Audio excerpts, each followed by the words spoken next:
Kalidad na trabaho, serbisyo garantisado. For the land, for the land.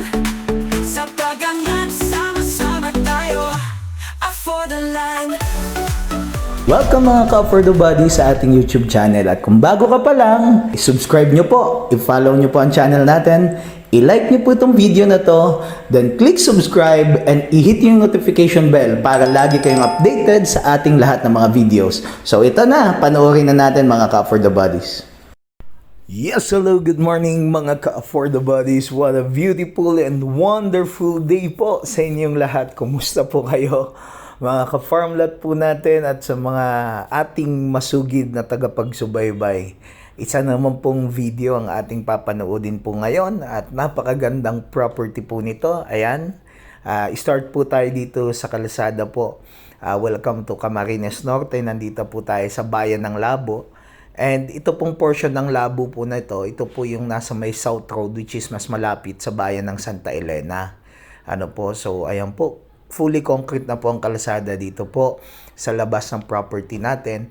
May right of way lang po ito papunta dun sa property na 50 meters. So pagdating po ng right of way, ayan, babaybayin po natin yung right of way.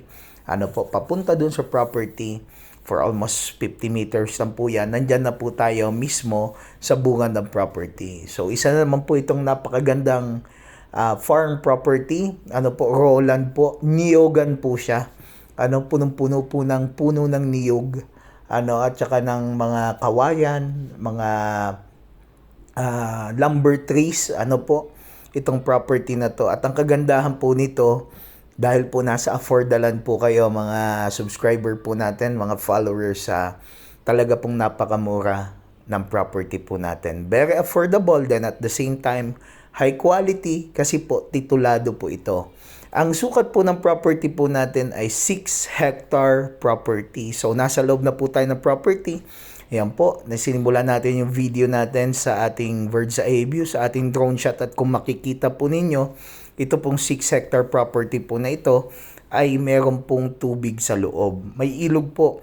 Na-excite ako mga ka-For the Bodies kasi yung property po natin, ang katabi po nito ay isang tourist destination falls.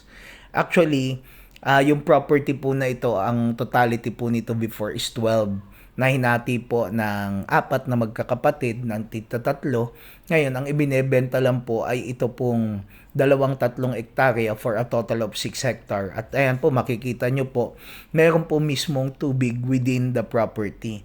Ang isa po sa kagandahan kasi ng property na mayroon pong tubig or running water, meron po kayong source ng water if ever you will do farming and if ever na kayo po ay gusto nyo pong gumawa ng mini pool or resort within your farm, napakaganda po na may tubig po. So ito po, meron po mismo siyang ilog at napakalawak po ng niyugan niya. Approximately po ang 1 hektarya po kasi kumikita po yan ng 1,300 to 1,400 na buo ng niyog from 200 to 250 coconut trees. So itong property naman po na ito ay umaani po ng nasa almost 1,300. So i-times 6 mo na lang po yun. Yun po yung buo ng niyog. Kaya pagdating sa productivity, napaka-productive po ng property po natin. Talagang napakaganda at very excited po ako. Ayan, makikita nyo po may river po siya. Yung video po natin sa falls, ikinat po natin doon para may exciting part. Ang ginawa na lang po natin ay mga photoshoots, pictures po ang ating ilalabas po para makita po ninyo kung gaano kaganda yung falls. Kasi hindi naman po yun yung ibinebenta po natin. Katabi lang po nito. So kasunod po na property. Okay, so ang kagandahan lang po dito, nagustuhan ko dito, yung ito po ay nilapit sa atin ng may-ari mismo. They really wanted to sell the property kasi una po, according to the owner, umiedad na po sila. Napakinabangan naman na po nila yung property. It's time for them to enjoy the money after the selling of the property. Gusto naman po nila na magamit po yung pera para sa kanilang mga personal na pangangailangan. So, ang kagandahan po nito, ayan, may tubig na kasama. Ayan po. Ang isa po sa nagustuhan ko dito, yung pag nandun ka mismo sa property, makikita nyo po yung water. Ayan, makikita nyo from the bird's eye view, makikita nyo po may mga isda mismo yung tubig po na yan. Ano po? So, ayan po ay running water po yan kasi papunta po yan doon sa falls, nandun sa baba po niya. At ang isa pa sa nagustuhan ko dahil tabing kalsada nga po, malapit po sa kuryente. Okay? So, accessibility wise, ano po, pwede kayong pumunta sa town proper. Madami pong town proper na malapit po ito. Pagdating sa Pamilihang Bayan, drive ka lang po ng 15 to 20 minutes. Sa Pamilihang Bayan ka na mula dun sa property. Pero ang nagustuhan ko po dito, this is a developing portion of Labo. At ang kagandahan po, pagdating sa Camarines Norte, napakagaling po ng gobernador po diyan. Ano po, pagdating sa mga kalsada, sementado lahat, makikinis.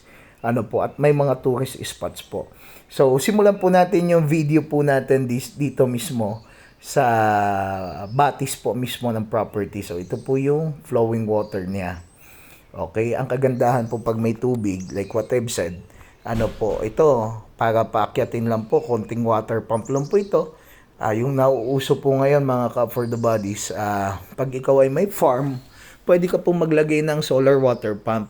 The advantage of solar water pump compared to the gasoline powered, ano po, ang solar water pump as long as may sikat ng araw o nakapag-ipon ka ng kuryente, ano, kayang ipump yung water papunta po dun sa lugar na gusto mong pagdalhan.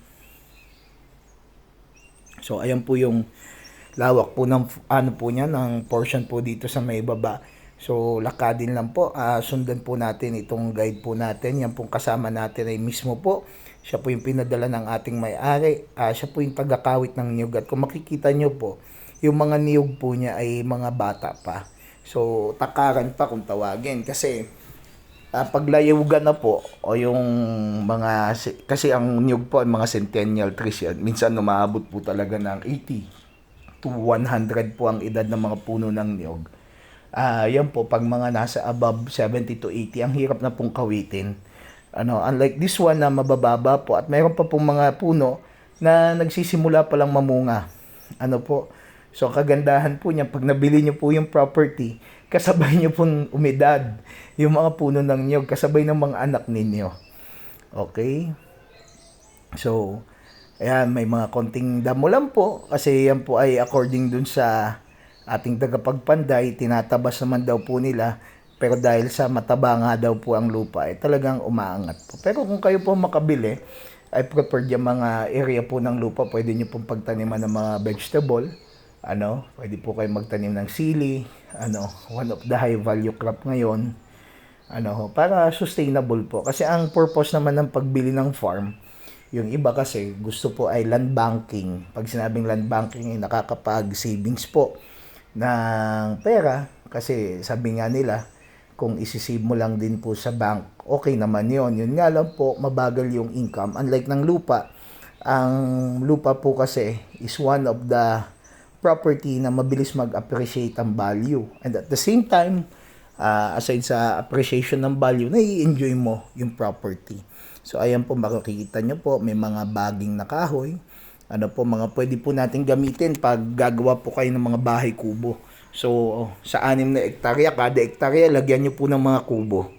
So, ito po yung portion po na may kubo po dito po sa ating lupa. Ito po yung sa parteng gitna. Ano po, talagang napakalawak, kaya ang ginawa na lang po natin ay pinalipadan po siya ng drone. So, mga ka-offer the bodies, message lang po kayo sa akin, sa mga interesado. Napakaganda nito, sobrang ganda. Ano po, ako po tuwan-tuwa sa property na ito kasi one of a kind, at the same time napakamura po niya.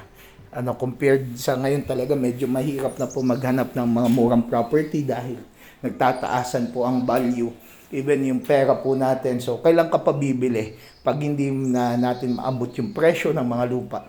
So, as of now, this is the best time to invest.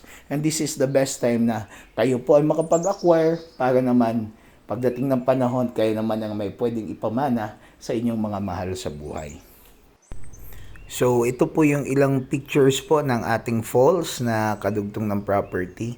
So, hindi na po natin napuntahan yung falls kasi po medyo madilim na po.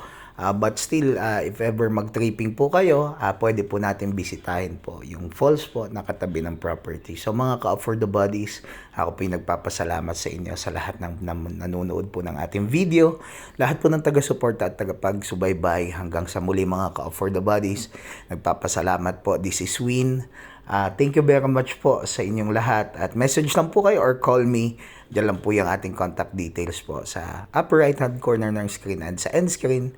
Abangan nyo po ang ating mga next videos at yung mga padating po. Ang dami nating mga transactions ngayon talaga. Napakadami po. Salamat sa nagtitiwala. At sa muli mga ka-For the Bodies, hanggang dito na lamang po.